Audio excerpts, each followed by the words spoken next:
بسم اللہ الرحمن الرحیم۔ Al Badr higher secondary school junior branch کے آن لائن سیشن میں آپ سب کو خوش آمدید۔ السلام علیکم ورحمۃ اللہ وبرکاتہ۔ طالبات کیسی ہیں آپ سب؟ امید ہے کہ اللہ رب العزت کے فضل و کرم سے خیریت سے ہوں گی، اعمال کی پابندی بھی کر رہی ہوں گی، نماز کی پابندی بھی کر رہی ہیں نا؟ شاباش۔ مسنون دعاؤں کا بھی اہتمام کرتی ہوں گی؟ انشاءاللہ امید ہے آپ سب مسنون دعاؤں کا بھی اہتمام کرتی ہیں نا؟ چلیے اب ہم اپنے سبق کا آغاز کرتے ہیں، اور سبق کا آغاز ہم کس چیز سے کریں گے؟ سب طالبات کو معلوم ہے نا؟ دعا سے۔ چلے میرے ساتھ ساتھ پڑھیں۔ رب زدنی علما، رب زدنی علما، رب زدنی علما۔ سب طالبات کے پاس کتاب موجود ہے نا؟ چلے اب سب اپنی کتاب کھولیں۔ طالبات پچھلے ہفتے ہم نے کون سا سبق پڑھا تھا؟ باب ایمانیات میں سے سبق توحید پڑھا تھا۔ شاباش، جس کا صفحہ نمبر آپ کو اسکرین پر بھی نظر آ رہا ہے۔ صفحہ نمبر کیا ہے؟ صفحہ نمبر ہے 8۔ شاباش، جس کی بلند خوانی اور وضاحت کی گئی تھی۔ یقیناً آپ سب نے لیکچر سنا بھی ہوگا اور اچھے سے سمجھ بھی لیا ہوگا۔ طالبات چلے اب میں آپ سے اس سبق کے متعلق چند سوالات کروں گی، اور آپ سب مجھے ان سوالات کے جوابات دیں گی۔ طالبات ہم اپنے پچھلے سبق کا اعادہ کر رہے ہیں، اور اعادہ کس صورت میں کر رہے ہیں؟ سوالات کی صورت میں، ٹھیک ہے؟ چلے آپ سب ہمیں جواب دینے کے لیے تیار ہو جائیں۔ یہ بتائیے ایمانیات کا کیا مطلب ہے؟ بتائیے شاباش۔ ایمانیات جمع ہے کس کی؟ ایمان کی، اور ایمان کا مطلب ہے، ایمان کا مطلب کیا ہے؟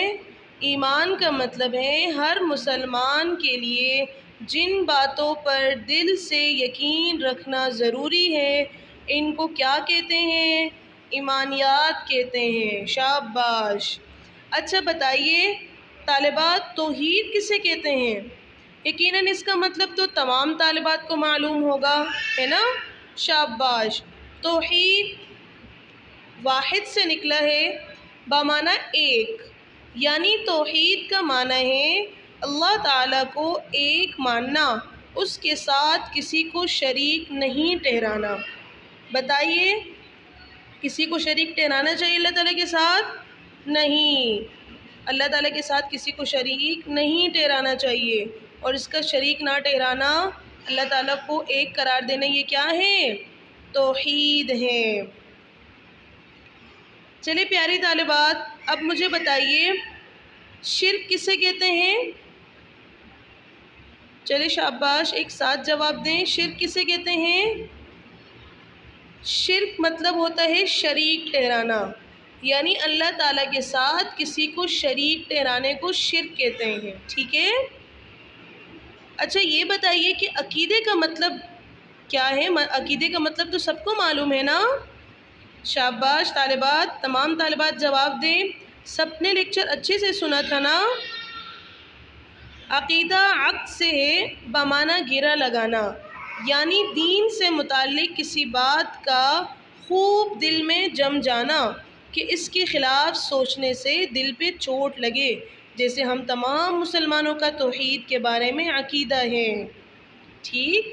چلے اب یہ بتائیے کہ دین اسلام میں عقیدہ توحید کی کیا اہمیت ہے؟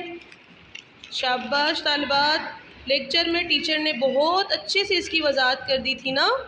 تو پھر تمام طالبات جواب دے گی۔ شاباش۔ دین اسلام میں عقیدہ توحید کو بہت زیادہ اہمیت حاصل ہے، یہاں تک کہ تمام انبیاء کرام علیہم السلام نے بھی اسی عقیدہ توحید کی تعلیم دی ہے۔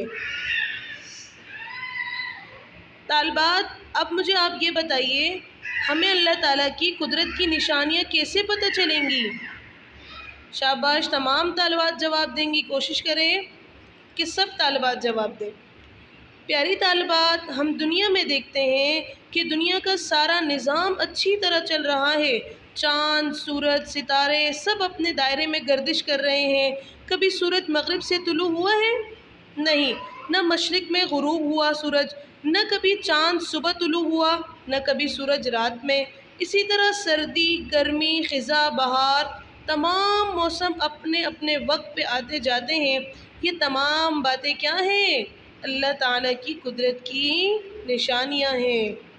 جی، یہ سب اللہ کی قدرت کی نشانیاں ہیں، اور یہ اس بات کی بھی نشانی ہے کہ اس تمام نظام کو چلانے والا صرف کون ہے؟